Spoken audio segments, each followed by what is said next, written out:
All right. Welcome to another episode of the Centre Circle podcast, episode 115. Got a few things to go through today from our Arsenal correspondent, Adrian, in the building. How you doing, mate? I'm good, I'm good. Good. Disappointed, but I'm good. Isaac, how you doing? I'm alright. I'm interested in what Adrian's got to say today. And yeah, you got myself, Keith, hosting today. Our regular A-Mike is been a bit fragile today, but his excuse is valid. So yeah, we'll go through the Premier League results. Arsenal and Manchester City shared the spoils in the Stay Humble derby. That's finished not too long ago. Man United picked up a 2-1 victory over Chelsea yesterday. And the same scoreline was between Liverpool and Everton, with Liverpool running out winners in the Merseyside derby. And we'll talk about Brighton and Spurs playing out a 2-2 draw yesterday. But let's go back to just a few hours ago. Arsenal won, Manchester City won. That was. In terms of kickoff, That's fresh. Allow me. Adrian, talk us through your feelings when you saw the lineup. And when I say lineup, I mean specifically Arsenal's lineup. Yeah, so where do I start? I looked at that lineup and I was like, the combination just doesn't complement each other. What was the first thing that stood out to you? No ball retention. And when you say that, what do you mean? In the sense of manipulating the ball, teasing the opposition to come onto you. So you're talking about the personnel that was... The personnel in the midfield. What was the midfield through? Zubimendi, Rice and Marino.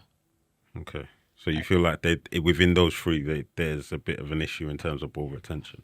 One of them has to be dropped for either Ranieri or Eze or Odegaard, obviously. Okay. And out of that three, for me, it would have to be Marino. Like, don't get me wrong, what Marino does is quite unique, but it's got to be either as the second striker. He's got to either be with Havertz or a second. But Gyökeres, because he occupies all your attack spaces. That's what he does really well. But in that three, there was no one trying to manipulate the ball, run at the Man City team to tease them towards them to make something happen. But on the other hand, just quickly, if you look at the City midfield, was Foden, Reinders, and Rodri, right? Mm. Yeah. You'd think that Foden is that link player, the guy that plays between the lines, right? And take it on the half turn, etc. Manipulate the ball. When I saw the lineup in the group, I said, the City midfield's got an easy job today, because there's nothing that's scary about that midfield three. Like, Zuba can play a through ball, so can Rice, but in terms of in front of the area, none of them are teasing the opposition to come out of their position to engage them. But in terms of the setup, for me, when I saw that lineup, it looked like what Arteta had gone for was to be solid through the middle. Mm. So Zubimendi as your DM, Rice and Marino, physical, can get on the ball, can pass, can move, etc.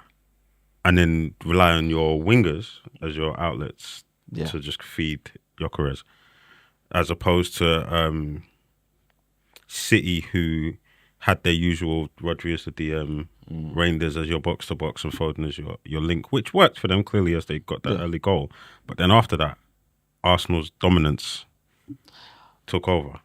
So my question there is, has he really got it wrong, considering you lot controlled large portions of the game? But can I just interject there? So I would say, in terms of dominance, Arsenal started the game on the front foot. Yeah. Started the game well.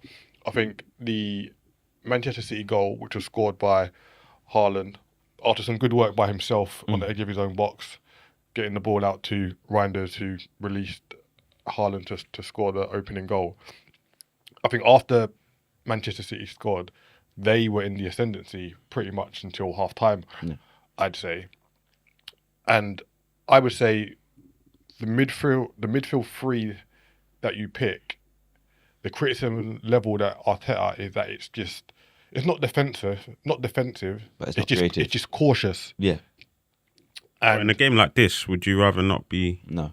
But the point I made in one of my groups is that you've played essentially your two biggest rivals, home and away, and you've shown essentially no attacking intent from the off. 100%. And if you want to win the league, you want to try and at least lay a glove on your biggest rivals as soon as you can. And I can understand, keep it tight, then make the changes, etc. But we've seen that Trossard started. Again, I didn't think that was the right. And for me, you sign Eze for however many millions. You know he's proven in the Premier League. These are the kind of games that I thought he was signed for. 100%. So, what's the purpose of the signing if you're not going to trust him in the big games? Yeah. And for me, the big issue, we've seen this lineup 3 times now. Against you lot, it made it tight, but it didn't pull up. It didn't do nothing. Yeah. You didn't have to worry about Marino making late runs. That was causing problems. We saw it against Athletic Bilbao. Again, First half was a bit shaky. and then we've seen it today. Yeah. And well, again, the thing is, okay, so shaky's the wrong that word. combination doesn't bode well for us. It doesn't do anything. That midfield three. That No, midfield, know what that midfield midfield is? combination 3. Yeah. That midfield is vanilla. Yeah. Like there's no excitement Nothing. there. That midfield 3, there's no excitement there. So do you know what I think if you wanted to close out the game, you brought on Marino, you brought on Zubimendi. I think that's. Yeah. But if you're going for the game, as Ethan Wanyeri, go for it. Go for it. My criticism of Arteta is that if you look back at the era of Klopp and Pep, when Liverpool and City were at their height, they were playing football. Whenever they faced each other, it wasn't we're going to sit back and no, we're coming here to play to win. Both teams, and they were high level games of football. Sometimes City were dominant. Sometimes Liverpool would just run through City. I've never seen Arteta set up in the way he wants to bring a team, bring Arsenal,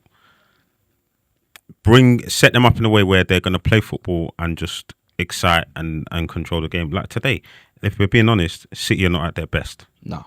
Today was a day for It's evident attacking them. Yeah. You've got the stronger squad. You've got the bit of the depth. Yeah. So if something's not working, you've got enough depth to tweak it and change it. 100%. Why not play football? Yeah. And some might say, "Oh, well, what do you think?" But it's not. You're like you say, it's too cautious. That midfield, Eze should have been in the 10. Look what happened. Look at the As soon goal. as, As soon as he started floating around in the 10, opportunities. Yeah. Because they didn't know what to press. He's picking up areas that they can't go to, man. Yeah. All of those things. Saka went out to the left. You know, it looked a lot better. You looked more dangerous. You looked like something was going to happen. Yeah. Do you shoot Arteta a bit of bail then? So at half time, Yeah. he makes 2 changes. He takes off Marino for Eze. Eze moves into the 10, and then Saka for Madueke, which I was a little bit surprised at, just because I thought Madueke was maybe the best player on the pitch in the first half. And I just thought, take Trossard off, put Madueke out left, Saka on the right, and you've got pace on both sides. Where with Trossard, he's dependable, we know that, etc. But he wasn't really threatening in the first half, and he's not that pacey outlet. No. I think he's a sub that you bring on because then he sees the spaces that needs to be occupied for him to have an impact on the game. But Arteta's got to look at himself in this, like even though he made a change, he's got to look at himself. He's gone this route 3 times now. Yes, we got a 2-0 against Athletic Bilbao. But again, it was a hard fought 2-0. We battled hard for it and etc. But you've got the squad now. Like you're saying, Isaac, you've got to believe in the squad. Yeah. You've got to put those guys out there. I've got better players than you. You've got to trust them. Trust in your ability to coach and to relay your message, and then also trust in the fact that the players are going to execute on the day. And I think this is the weakest City squad that we've seen in years. Like, in a while. Like they set up with a mid block. They were like, we're not going to go at Arsenal because we're still not there. Doku done well. I thought he done all right. But back on Noni though, sorry. Even though Noni is teasing a lot, like he's causing havoc, there's no end product with the havoc. There's no actual killer through ball, a shot on target. Do you understand what I'm saying? Like he's drawing players to him, but the final ball's not that. Do you not quality. think that will come over time though? Yeah, Because essentially, he is in a new team. He's playing with new players. Gyökeres will get up to speed, but he's not fully there yet. So he's not necessarily not in the right position that he might want to be in, or Madueke would expect him to be in. 100%. So I think my response was more about you were surprised that he came off, but I could understand why he came off. I could understand why he came in off. that sense, like you was probing, but actually we needed something that's going to get the result or get the goal, right? But on the other side of that is they brought on Saka, and Saka didn't have much joy, much more joy either. So Saka's going to be excused, right? Because obviously he's just come back from the layoff, etc. But there we go. But yeah, the substitutes work for a second game in a row in midweek in the Champions League. It was Trossard and Martinelli, and it was the latter again who popped up with a vital goal. Eze played a nice ball over the top. Martinelli done well to be on the shoulder of the defender, and it was a really great finish. Yeah. My only criticism would be of Donnarumma. I think if Donnarumma doesn't come out, he doesn't make it easy for Martinelli, but Martinelli still has to execute it highly, which is what he done, and it was a great finish. I just want to touch on Man City in terms of their style of play, and it was evident in the second half they were looking to soak up as much pressure and try and hit you on the counter, where they essentially sacrificed Haaland, put him as I wouldn't say a defender, but he was back there heading out from the throws and crosses that were coming in and leaving Doku as the kind of speedy outlet. Yeah. And we've had conversations on this pod about managers not adapting, etc. And I think this is a clear example of in-game management. And but you might have decided on this kind of prior to the match, like if we go 1-0 up, this is something that we can do. Yeah. And I think this is a kind of a lesson for other managers, young, experienced, whatever, to see how you can to tweak your team and work. I wanted to say work, tweak and work. What's going on there? You can tweak your team and work with the players that are on the pitch.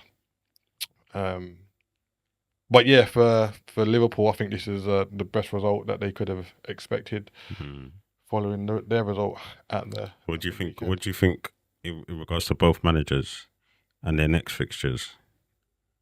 What do you think are key takeaways for them? So for Arteta, what do you think are maybe 3 key takeaways? I mean, for me, the first one is the players you have around Gyökeres, because without the right players and the right and the service, Gyökeres is just another body. He's a passenger on the pitch. A bit kind of mirroring of Haaland, right? Yeah. In terms of how Haaland can be in certain games for City. Yeah. And it's that. So yeah, there's some learning around that. I think he's got to take some look. Except that he needs to be braver. He needs to trust the team. That's one thing he's got to say. I've got this squad now. You got some section of the fans and the punditry saying Arsenal's got 2 strong 11s. But we've got Ethan, we've got Eze, we've got guys that can actually be game changers, and you're scared to use them. Yeah. Yeah, I'd agree with Arteta. I think he's just got to take the reins off a little bit and just put your creative players on the pitch, man. Yeah. I think you can afford to have, as you alluded to, have Saka on the right, Madueke on the left, a 10 of Eze or Odegaard, Gyökeres up front, and you have the protection of Rice and Zubimendi behind them. That should be enough. That should be enough to go up against anyone. Yeah. That. And the only other thing I was going to say, I was a little disappointed that I'm not saying Mosquera's he's the answer, he's the oracle, but I think he's done enough over the 2 games to play to start that game, rather than reverting back to Saliba. I would have started him, and I think he was more match ready than Saliba. Yeah, I would have started Mosquera personally if I was Arteta. I like the way he reached the games. He's looked to have partnered very well with Gabriel, so it would have been interesting to see how he handles a big game like that. But we've seen it against Liverpool, right? He came on. Yeah, but he came on and he done all right. But He done solid that again. was then- what his first game for the club. Yeah. And He then, came on after like 4 minutes, wasn't he? Like 4 minutes, and then That Forest. was his first game. But Dominant, yeah. what I'm talking about is he's now had time to play Yeah. and get match fit, as in gelling with the team. Yeah, 100%. Now, how do you do in a big game? Yeah. I see what you're saying. Definitely. Right. Because you're not playing on instinct so much. Yeah. Exactly. Yeah. Cool. Moving on to yesterday's afternoon game. Manchester United 2, Chelsea 1. There's a lot of talking points. Where no, right? Like, Lot- where there's did lot you of start? points. I think the best point to start from there is Maresca's in-game management. Yeah. All right. So let's just kind of quickly cover the flashpoints, and then we'll go into a bit of in depth. So Sanchez is shown a red card after a good flick on from Sesko to Mbeumo. Sanchez comes out, takes out Mbeumo. Clear red card. I don't know why there was arguments about it. And then obviously you need to sacrifice a player. It's normal from the manager. So Maresca takes off Esteval for the new goalkeeper. You think that's fine. That's normal. That's okay. But then he also takes off Neto. Yeah. And you're like, why are you doing that? And who did you bring on? At that point, he brought on, was it Santos? Andre Santos, which is understandable. You want extra legs in the middle. Yeah. Fine. You sacrificed, but you sacrificed both wingers because you want another pair of legs. Well, one's for the keeper and one's because you want another pair of legs in the middle. So you want to shore up the middle of the park. Fine, I understand that. Yeah. So you're relying on. Sorry, so it was Esteval for Jorgensen, the goalkeeper sub. It was Neto for tossing. Andre Santos come on for Palmer. Okay, fine. Yeah. So you want so that sub doesn't make sense to me. No, because it's why have you brought on another defender, innit? Like, yeah, that's crazy. That don't make sense to me. And then Bruno Fernandes scores, makes it 1-0. Really tight offside call. But You got also added you bought off Palmer 10 oh minutes. no, I'm coming to that. I'm just doing the chronological. Sorry. Casemiro picks up a justified yellow card, and then around the 20th minute, as we just mentioned, Cole Palmer is brought off for Andre Santos. So at the time, that just looks a bit strange. It just looks like he's given up, essentially. Yeah, it does. Like we're just going to sit in and He's raging and defend. Yeah. You're playing FIFA and they're online and they just quit Yeah, that's it. because they've got a red card. It looks like he's just done that. Yeah, very much so. And then Casemiro makes it 2-0 on the 37th minute after some poor defense from Chelsea, you must say. Reece James tried to clear the ball, just kicks it up in the air, and then 4 Chelsea defenders just stare at the ball while Luke Shaw comes in and heads it. The tallest either. Yeah. So Casemiro makes it 2-0, but then in added time in the first half, Casemiro is booked for a second time for a needless challenge. No need to foul. I think it was either Dorgu or Ahmed at the time. Just no need to do it, and he gets sent off before half time. And then in the second half, Chalobah makes it 2-1 in the 80th minute. But for me, even though Man United were 2-0 up and you're both playing with 10 men, Man United just seemed a bit scared. Yeah. Like there was a possession stat like midway through the first half, and it was like 80% to Chelsea, 20% Man United. It's like, you're at home, it's 10v10. Why are you not pushing more? Even when they had 11 men, we were saying they're not using Sesko enough. It's like these new strikers are coming to the league and it's very hard to get up to speed. Yeah. But why aren't you utilising that option a bit more when you've got the additional... Which didn't make sense because the first 5 minutes they were putting balls in the box and Sesko was... look at the Sanchez sending off. It came from a ball up to Sesko. Sesko knocks it down and then Mbeumo's around him. Yeah. Now, the last couple of games I've watched, there's no one's been around him. No. You finally decide to start doing it. It pays off. And then all of a sudden you kind of fall back from that. Yeah. So let's go back to the in-game management that you wanted to talk about. Yeah, it just, I mean, From Maresca, this is bringing off Cole Palmer. Now, if you were going to take off Cole Palmer, maybe put on another midfielder, I understand it. But taking him off and just leaving João Pedro up top. That's the only attacking option. And then going 5 at the back. So you've gone 5-3-1. Why? Yeah. Like I just don't understand it. It's not like, and where it's so early, you don't know what else could happen in the game. It's not like you've given it to, let's get to half time, and see where we are, and then we'll adjust. And if Man United are on top of us, then we'll go 5 at the back, 3 at 3, and then we'll soak up like City done, soak up the pressure, try and just ask João Pedro to do a Herculean job. But you didn't. You've just gone boom straight away. Right, you get off. 5 at the back, 3 legs in the middle, and ask João Pedro to do nigh on impossible with no help. Yeah. Let's be honest, there's no help around him.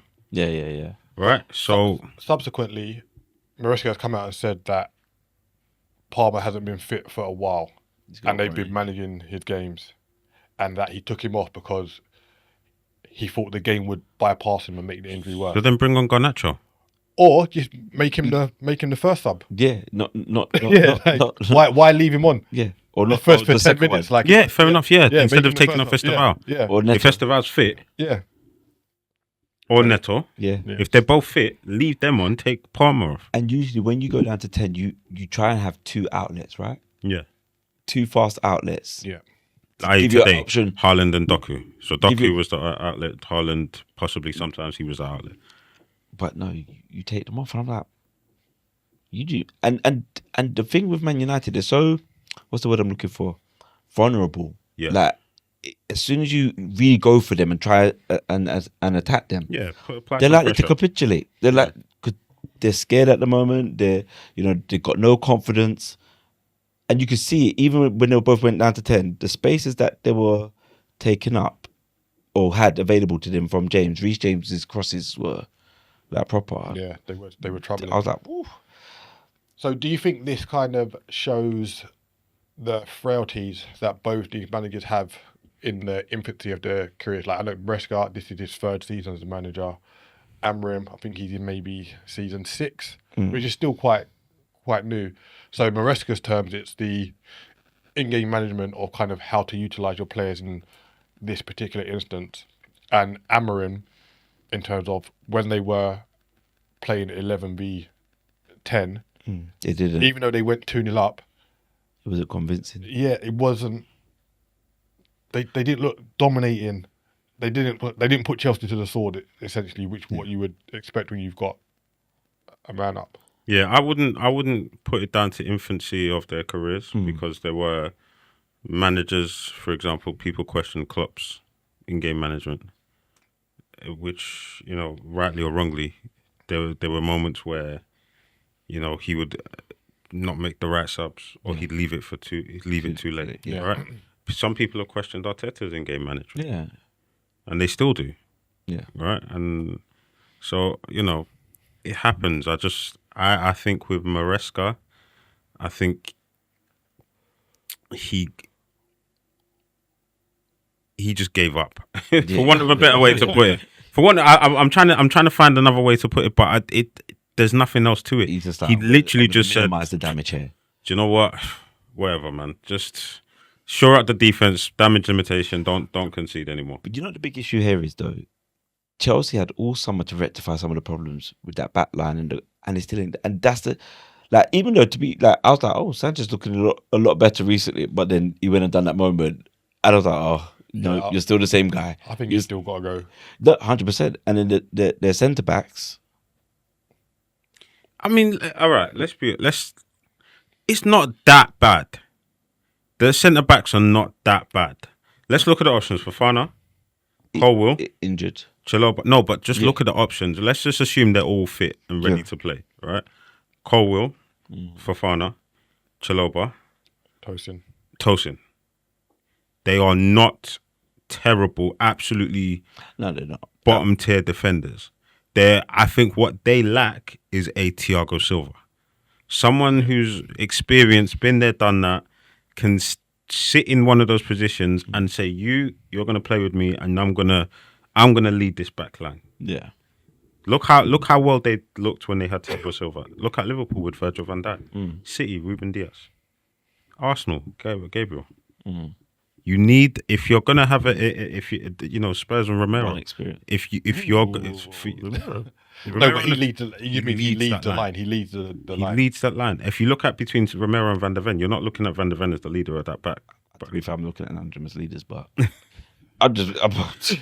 No, but in terms of For having stability. that one person, like you look at, so they had Chalobah and Fofana yesterday. As Alex said, both. blind leading the blind. I wouldn't go that far.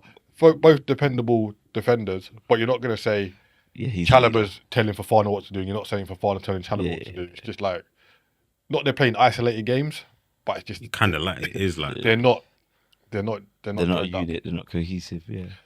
Yeah. So Chelsea have played 6 games this season. They've won 2, drawn 2, Yeah. lost 2. Granted, one was in the Champions League midweek against Bayern Munich, which isn't that easy. Man United struggling. Go on, finish. Like I say, yeah, play 5 in the league, 1, 2, lost 2, drawn 1, on 7 points. They're on course for their mid-table redemption after last season's output. Go ahead. I've got one question for the United or for why does he keep on bringing off a centre back for another centre back? It perplexes me. Wait, what? So he'll bring on Maguire for Euro on yesterday it was Euro on for So Maguire. who's he meant to bring on for a centre back? Why are you bringing off a centre back? Maguire wasn't struggling. Maybe they are. we did Maybe that since they. last season as well. Maybe they. Surely there must be someone. There must be players in the under 23s, the under 21s, in the youth team that he can bring on that's more attacking, that can give them a bit Yeah, more but options. at the same time, that playing in the three is a lot more demanding for a centre back than playing in a 2. Maybe he's just trying to keep that back line fresh. I think that causes more problems for them, though. If it does, it does. But maybe that's his. I hear it, his but output. it perplexes. I'm like, again, every week. That's it. He likes his last minute defenders going up and causing havoc in it. How do you think United looked on the whole, though? I know you said that they looked a bit timid, but I thought they started the game really well. Yeah. I thought they started the game really well, but then they kind of went into their shells a little bit. So it's hard to assess the progression, yeah, because this would have been the ideal game just to, like, we're talking like they lost, like they won the game, which is fine, but there was nothing convincing about this victory. so you don't think whatsoever. going into next week's fixture No. they'll maintain it? Or, No, it's chalk and cheese. Like, you never know what's going to happen with them, do you? Yeah, I don't. Like, Yeah, they got Brentford away next week, 12:30 kickoff. oof, That could be a struggle for them. spicy. Yeah, where Chelsea welcome Brighton at 3 p.m. next week. Right, moving on to the team that took advantage of the earlier Arsenal-Manchester City game. Liverpool 2, Everton 1. Gravenberch opened the scoring with a nice finish after an assist by Mo Salah, and then Gravenberch became the provider with a nice through ball to Ekitike, who scored his 3rd Premier League goal of the season. And Everton got back into the game, make it 2-1 with a good goal by Idrissa Gueye. For me, this just kind of echoes the Atletico Madrid game in midweek for Liverpool.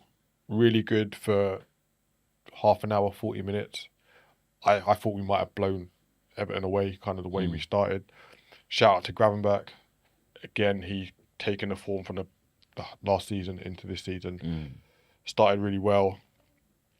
But then it just seems that Liverpool took their foot off the gas towards the end of the first half, and that carried on to pretty much the majority of the second half, hence Everton getting back into the game. Isaac, we watched it together. What was your assessment? Anything else to add? Not really. I think Liverpool looked great for the first 20 minutes, 25 minutes, maybe 30. Once the second goal goes in, we just kind of fall back into a shell, or maybe got a little too complacent and just took our foot off the gas a little, or maybe it's just Everton grew into the game. But I think from that point onwards, we didn't really look as cutthroat as we had. For me, I think like Alexis McAllister looked a little off the pace. He looked like he was second to the ball. Yeah. A lot of the time. I don't think he's fully fit, if I'm honest. Yeah, I like the battle between Jack Grealish and Conor Bradley. He gave as good as he got. Jack was looking for the fouls. Conor wasn't biting too much. So yeah, I think on the whole, we done what we needed to do. We got out of there with the 3 points. Yeah, this is it. But the defensive frailties need to be addressed because we're going to come up against. We can't keep riding this luck where we're scoring late winners or not playing that well. Not playing well and then having to ride out the game, Yeah. On the edge of our seats. So I think that's probably Slot's biggest conundrum at the moment. How do we stop leaking goals? Because how many have we conceded so far in the league? I think it's 5. 5, yeah. Yeah. If I get a goal a game, but you need to restart. It's what you're conceding. The type of goals you're conceding, right? This is it. Yeah, yeah. They're very avoidable goals. I would say, especially the 2 against Newcastle earlier in the season. What are your thoughts on Ekitike versus Isaac? I think it's just going to be a rotation thing, and then if one does pick up a bit of form ahead of the other, they might get 2 games in a row. But I'd be surprised if any of them plays like 4 games in a row, especially with the breadth of competitions that we've got coming up. So like we got the Carabao Cup this week. I think Isak will start that just to kind of get him up to speed in terms of match fitness, etc. Possibly how they train over the week. He might start against Crystal Palace the week after. But it's just going to be kind of healthy competition between the two. And I would assume that Slot has spoken to the 2 of them about how the minutes will be shared between them. But a lot of these things is dictated by form, isn't it? So yeah. I mean, don't get me wrong. We all know what Isaac's capable of. We know that he didn't have a proper preseason, so it's going to take a minute to get match fit, and then also into the flow of how we do things. Yeah, the system. But Ekitike just looks so good, man. He's lively, isn't he? He's lively. Yeah. He drops, and the one thing I did notice, he kept dropping, and Van Dijk kept telling him to stop dropping.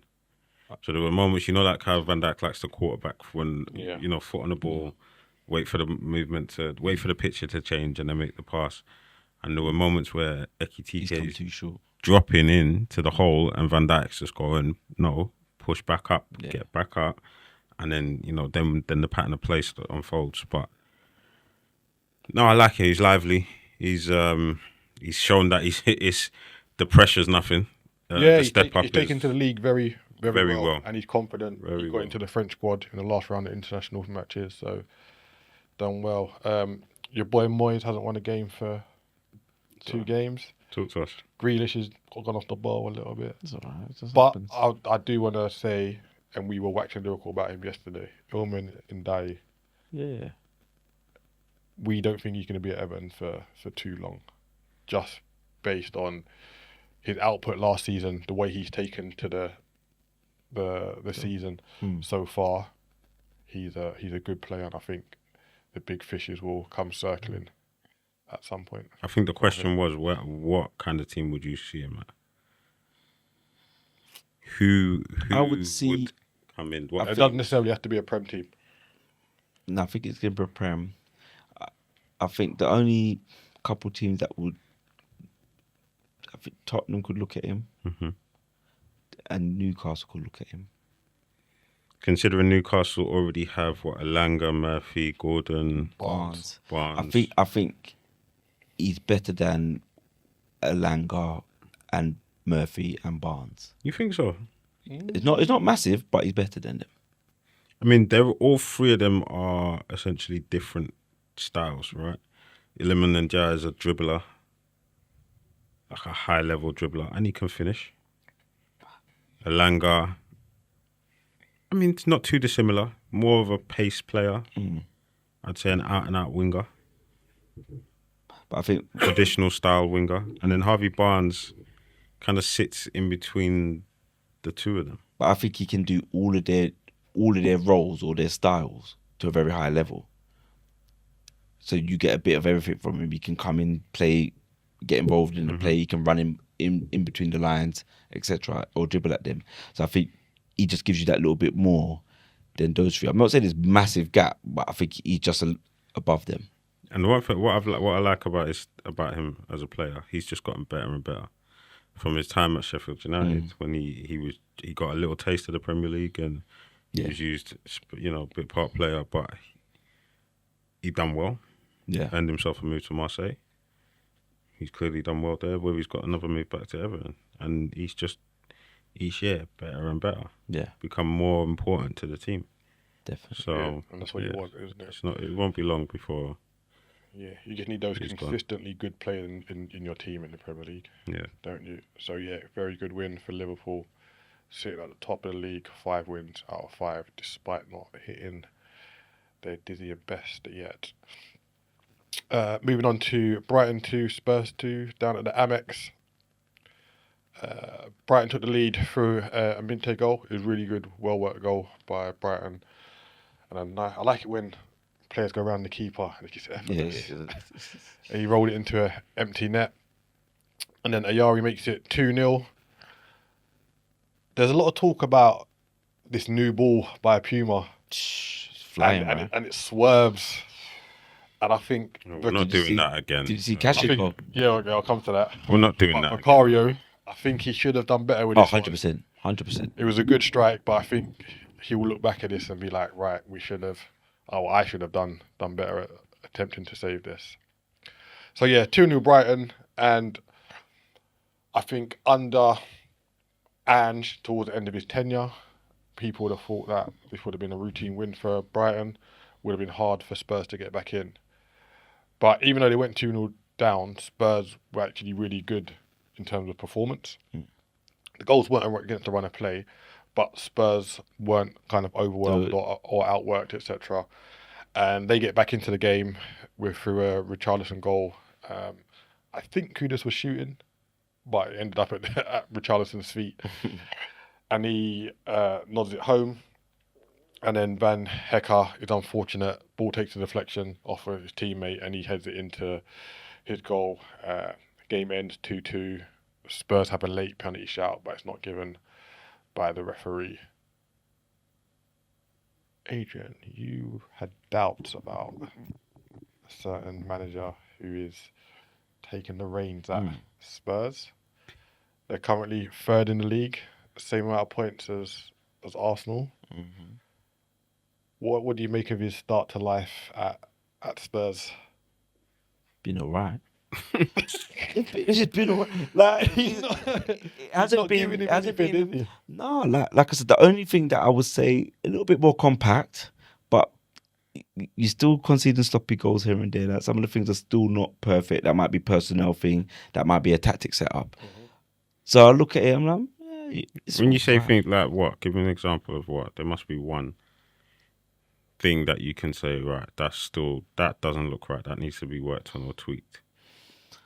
I think yesterday was a bit of your line where you started your line. So the first goal, that line was very high. Very high. That was like that was like crazy high. I was like, oh, you're doing that. Some of the things he's inherited, so like certain personnel, like in terms of in the forward position, in terms of Maddison's injured, so he's got no one. Simmons is doing okay. He's come on, he looks okay. But again, there's some attacking aerial issues like Solanke's injured. Richarlison will hustle, hound, but he lacks the quality. So it's been okay. I think he's still finding the balance in midfield. But I just think what he's doing is what Tottenham should have done last season, but Ange was just so poor that stubborn that's it. But has he moved the squad beyond where they are? No. What? They are where they're supposed to be. They're going to drop back off and be. I see them 7th. So you think round this is a 6. bit of a false dawn where they're playing well, but you don't think they can potentially juggle the Premier League and the Champions League? No. And No. you think they'll? I think they're going to drop down and be around where they should be, around the 7th, 6th, 7th position. I mean, but that's still better than last season. Yeah, but that's what I was saying. So it's an improvement. He's taken them but beyond where they were. No, that was the issue. He hasn't improved the squad immensely. The squad is where they are supposed to be. It was just that Andrew was so poor last season. Yeah, but the benchmark's been set, and he's been judged off of what was. You're only as good as you were. For me, or better. He's not going to do anything excellent. That's going to be. They're going to be where they were the season before Ange had this the bad season. So where did Ange finish? Did they finish 4th, 5th under Ange the season before? First season, his first season. 5th, I think it was. 5th. Yeah. Okay, and that's fine, but then that's the whole point. Get us away from 16th or whatever it was that they finished. Get us back into the top part of the table, and then we built. So he's building. But no, the point. I understand what you're trying to say. I understand what you're trying to say is disregard that last season because that was a blip. If you look at the average level of where Spurs have been, he's just going to put them right back there. Fine, but for the majority, for the board, they're just saying, listen, we got rid of him because of that. Yeah. Do better than that, and then we move forward. They're not sitting there saying, looking at the average last 10 years, we've finished on average 7th. Get us back to there. But then, what the point I'm getting, and I understand what you're saying, I'm saying then, is the next season is the true season to judge, right? Because actually he's inherited a squad that's a 6th place, between 5th and 7th place squad, in terms of quality. Okay. Yeah? So they're a bit better than Brentford, but is it anything special that he's doing? I see what he's saying. He's saying that the players that Ange had last year, they shouldn't have finished where they finished. They shouldn't have been in that top. I know. I hear what both of you are saying, but you've got to lean more to Isaac's point in saying, right, this is where we finished. Anything above that is a positive, essentially. But it's not. Yeah, but it's nothing amazing. But it is though, isn't it? Even if it's slow, progress is progress, isn't it? That's not for me. That's not amazing. It's just finishing where they should be finishing. Only time will tell, but I think the table doesn't lie as it is, and he's in a really good spot.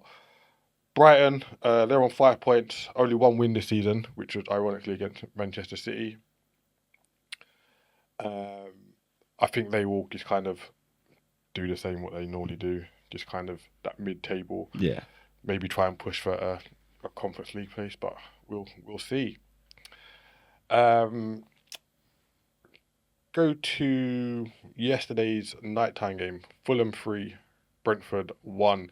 So Brentford took the lead after the young Josh King gave the ball away.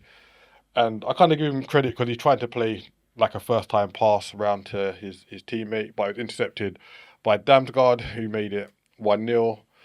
But then Iwobi decided to turn up. And I think Iwobi's a little bit frustrating because he can have a game like yesterday. Yeah. But then you won't see that for maybe 4-5 games. Yeah. And then he'll do it again. And it's just like, why can't you just be that consistent? At a consistent level. But he capitalised on some ping pong in the box, made it 1-1. And then he played a really good ball into Wilson. And the first time finish, right? Yeah. That was quality, nice left foot finish. And the game ended up 3-1 after a Pinnock own goal in the second half. And Fulham also had a harsh goal disallowed. Would you say it's harsh? The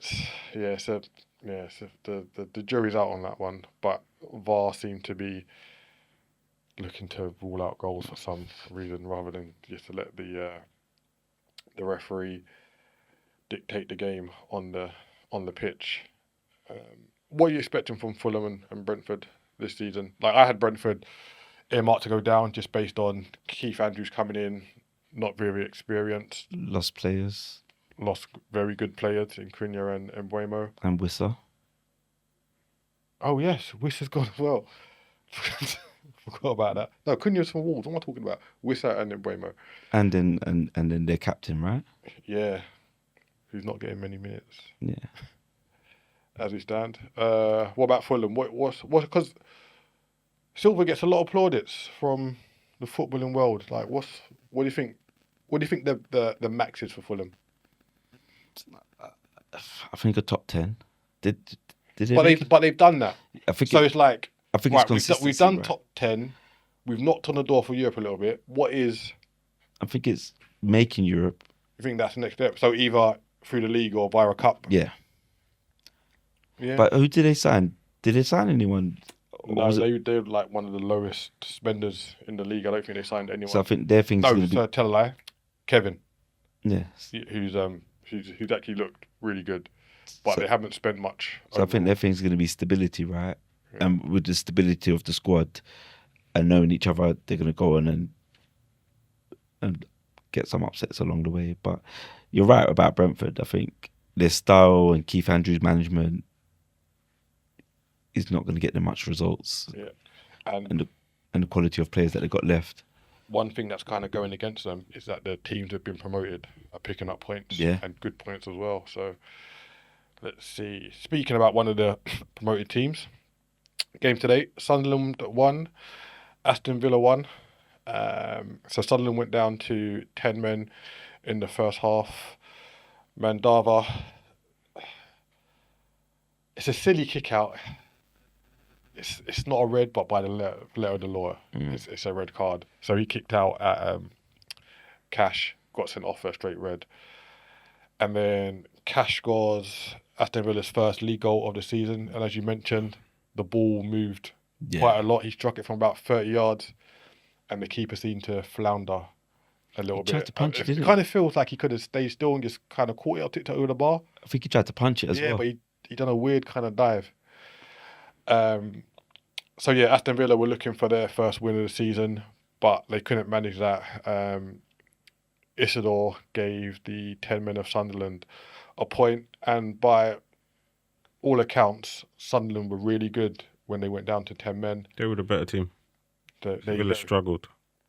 Something's going on there, innit? Struggled. And Ida, you want to talk about Mr. Watkins and his lack of threat? Personally, I find it funny that he spent part of last season complaining about not being number one, and now the burden's back on your shoulders, and you're firing blanks. You can't raise your game. Yeah. But this is the pressure he wanted, right? This is the pressure you wanted. Is that him, or is there something bigger going on in with the squad? So a bigger issue. While I was watching the game, I decided to, as you do, player focus. Let's watch his game. Let's watch his movements. Let's watch what he does. He had opportunities, and he looked like. So, for example, Sancho come on, worked a bit of space, put the ball in the box. Watkins is free, misses the header. He could have got that header.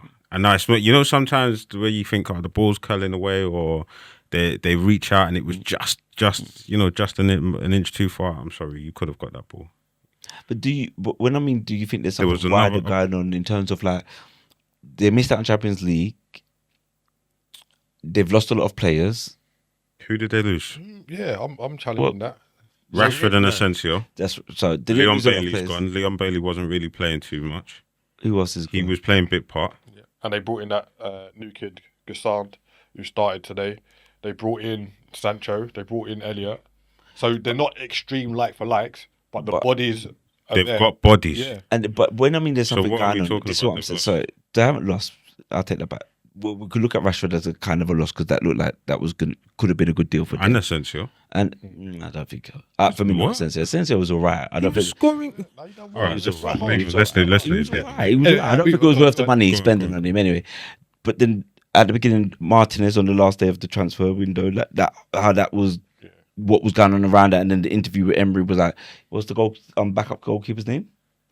I don't even know. But he was just saying his name in the interview, like. Oh yeah, you mean this? Yeah. Remember, he just asking, "Oh, what's going on?" And he's just saying the goalkeeper's name. So the camp seems to be unhappy. But you're saying about Ollie, but Ollie Watkins got 17 goals last season? Okay.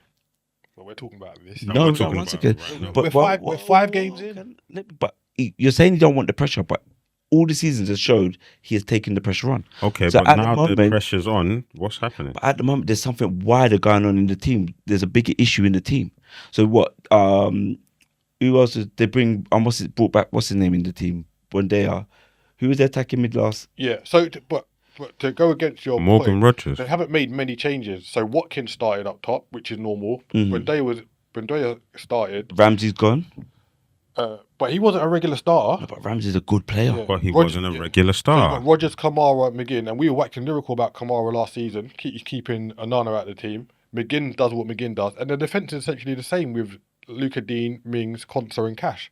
So on the pitch, there's not much change. There might be stuff off the pitch that we don't particularly know about, but it shouldn't be that effective where Aston Villa are 5 games in, only scored 1 goal. And it's come from your defender, or your right back. And they've got 3 points. But what I'm saying, I'm looking at. I was watching the game as well. I'm like, you're not moving the ball. There was a chemistry. I could see nothing that said that. Like you said, you couldn't tell that Sunderland were 10 men down. How Aston Villa were playing. So I think there's a bigger issue going on for them right now, and that's having an impact on all of them. Like I'm not seeing the same, and that's fine. So, but they, like he said, Keith just read that theme. Let's just say 90% of that is the same squad. Yeah. I think there's something. You're in a World Cup year. You can't afford to be dropping stinkers and missing opportunities. I just think regardless of whether the striker position is sewn up, there's still 2 other positions that you're fighting for. So you can't afford. If you're not playing well, but like I said, I think there's a big issue. But he's had this. He's had moments in his career at Villa where he hasn't been on form, and then he hits the ground and he gets 4, 5, 6, 7 goals, 10 goals. Like he's 17 last season. What was the season before that? I'm not sure, but yeah, we know his previous numbers. Yeah, but that doesn't make that difference for this season. But your argument was. Last season he was asking about pressure, being the main guy. Now you're the main guy. What are you doing in a World Cup year? What you're saying is right. I've been the main guy. You slightly disrespected me last season by not starting me in certain games, so I've called it out. But now he's been vocal about it because he hasn't really been challenged. So it's like, when you're challenged, why are you crying? Do you see what I mean? But when he did come out about it last season, he turned up and scored goals. Nah, his form wasn't that great. We even had a conversation. No, we had a conversation, but he still scored goals. So I think the criticism of him is being unfair. Like at the moment, there's something wider going on. Unfair. They're 5 games in with no goals from their forwards. But there's something wider. They're not creating enough chances all over. You're saying there's something wider. We don't know that for sure. You're hoping there is, so you can back up. We'll see. We'll find out. Okay, but if we find out, we saw Emery's interview about Martinez. What was that? Okay, but if we find out, if we now find out that there's nothing wrong, then we'll see. But at the moment, I believe there's something wrong from what I see. That's fine. Right. Just quickly touch on Sunderland. 7th in the league, 8 points. Back in the Premier League. If you put that into context, Southampton only got 11 points last season. So they're 3 points off that total. So, like I say, the quicker you can get points on the board as a newly promoted team, the better you will be. Wolves 1, Leeds 3. Wolves went 1-0 up through Krejci. I must have said that name wrong, but Leeds hit back. Though. Yeah, it was. It was a really good finish. I was hoping Wolves would win because I had them in my last man standing, but hey, so it goes. Leeds get an equaliser through a bit of a trademark header from Dominic Calvert-Lewin, his first goal for Leeds, and I think he needed that because he's had a couple of games where he's had chances, hadn't really looked too great, etc. And then Statch, the free kick was out of this world, top corner from about 25 yards, and Okafor made it 3-1 before half time. The Wolves manager Pereira signed a new contract midweek, which I found quite surprising considering how they've started this season, and there was rumblings that Larson was going to sign a new contract as well. So yeah, and he's been quite critical, hasn't he, of the board in terms of like players needed to sign more players, not get rid of them, and etc. Yeah, definitely. So yeah, John tipped Wolves to go down. I was a bit kind of hesitant to do that, but as it looks, they're the only team in the league without a point 5 games, 5 losses. So they need to start picking up points soon. And Leeds, 2 wins, a draw and a loss. They've got the same record as Manchester City, Everton, Man United. So they can't really be too displeased about their return to the Premier League. Last 2 games, West Ham 1, Crystal Palace 2. Mateta scored a header to put Crystal Palace 1-0 up. And then Bowen scored a nice little header from a corner. He scored in the only place the ball could have gone because there's so many bodies in the box. And then Mitchell popped up with a thundering weak foot volley to seal the points, make it 2-1 to Crystal Palace. I don't want to labour this point too much because we've kind of discussed it a lot, but Potter seems, I don't want to say out of his depth, but just void of ideas on how we can get the result, get these players kind of singing to the tune that he wants. And granted, you lost like Kudus in the summer, but you've still got a good team. I think something needs to... They're interesting because they play quite some decent football, and then as soon as something goes wrong, then it just capitulates, and then you're like... Because against Tottenham, they started really well, and then the next minute, boom. Same against Chelsea as well. Remember, they went 1-0 up against Chelsea. And like you look at their lineup, Walker-Peters, I think, is really good. Mavropanos, you can upgrade that. Kilman doesn't seem the same player since he went to West Ham last season. Diouf, we've all spoke about him. It seems a really good signing. Fernandez in the middle, I think that's a good signing from Southampton because he done pretty well last year in a struggling team. Ward-Prowse, I think you need more legs in there. Bowen, Paquetá, Somerville, Wilson. Like it's not bad, but it's not good. They just can't seem to get anything out of them. It's interesting because what's his name started to fall right for them, Alvarez. At the time from Ajax. Yeah, right? And he's the legs, and he's quite. Yeah, but you can't do everything by yourself. No, but I think for me, you can't be the legs and the box to box and the. But I think you can't do it all. He's a better fit with him and Souček, but Souček's suspended, right? Yeah, Souček was suspended, and Crystal Palace, the only other unbeaten team in the league, along with Liverpool, just slowly ticking over. Well, kind of going on notice, right? Yeah, they're sitting 5th, 1-2, drawn 3, only conceded 2 goals. So I think they're gonna have an issue holding on to their centre back. What's his name? Palace's centre back. The new one, Lacroix. Yeah, he was a good signing. And well, hopefully they need to because they can't risk losing him and Yehi. And then the wing back as well, Muniz. Yeah, Muniz, really good player. Burnley 1, Forest 1. Forest go 1-0 up. Williams, good strike on the edge of the box. Jadon Anthony levels the scores, makes it 1-1. Another good point for Burnley. They've got a win and a draw. But even the games they lost, I know they lost 3-0 to Tottenham, but it wasn't really a 3-0 game. They lost 3-2 to Man United when they should have come away with a point from that game. And last week, they should have got a point against Liverpool, another late penalty decision against them. And then the only 0-0 draw for the weekend was Bournemouth 0, Newcastle 0 earlier today. Bournemouth up to 4th.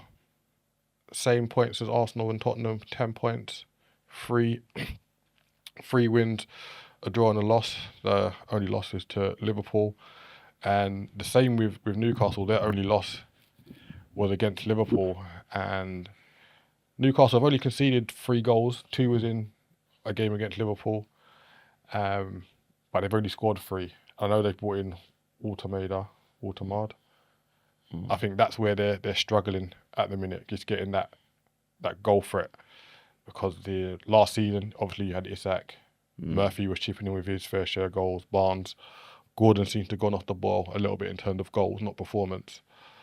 But yeah, 5 points from 5 games while in the midst of a Champions League run. I think that had a big impact on them today. They look quite tired. Because it was quite an intense game against Barca. And they gave a good go of it. Yeah, they did.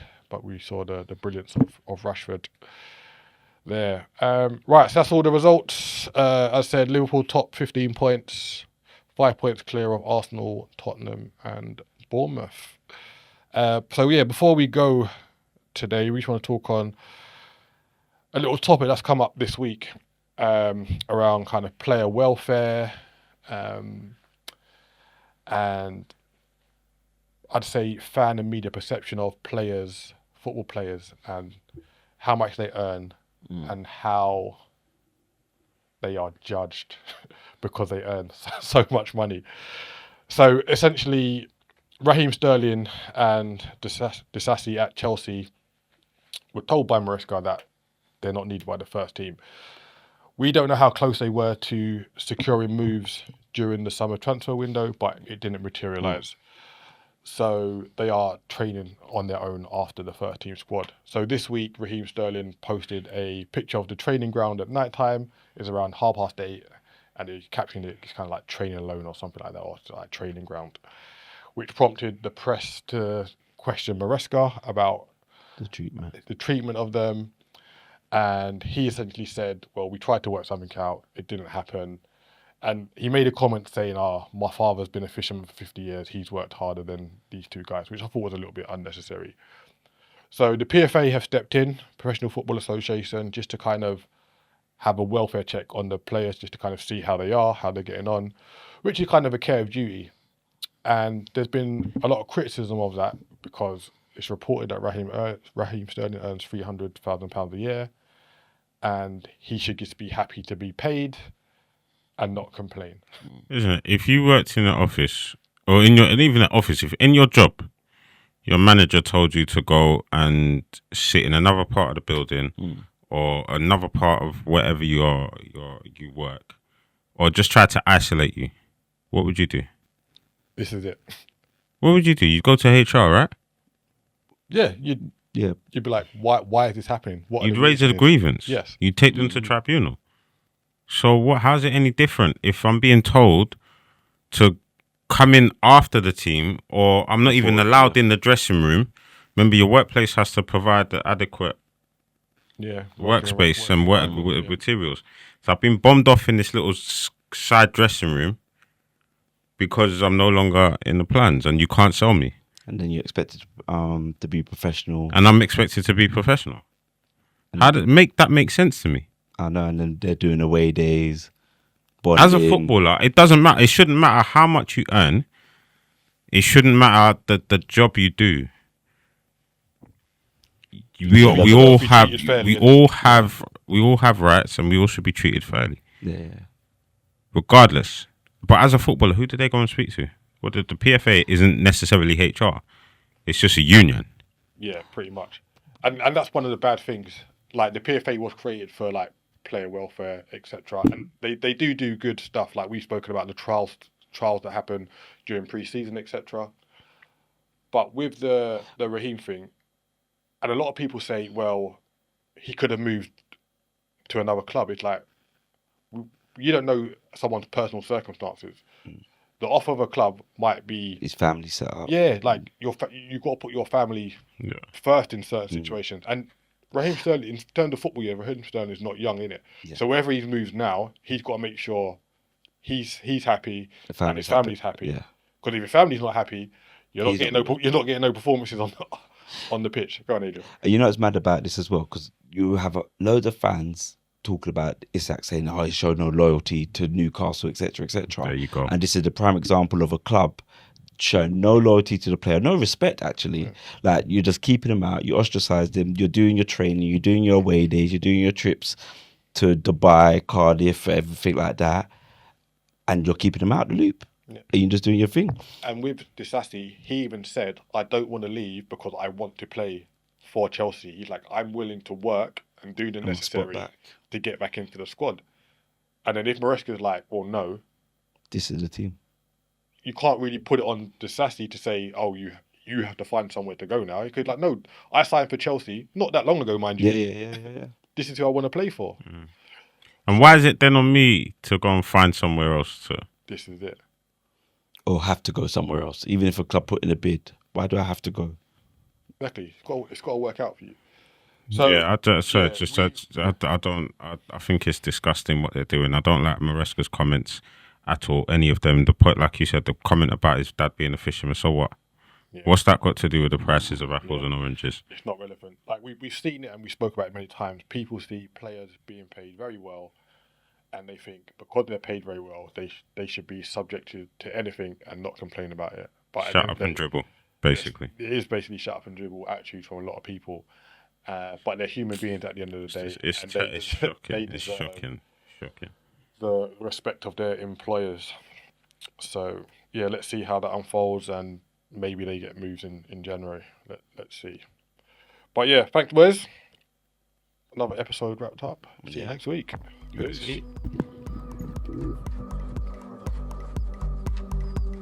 to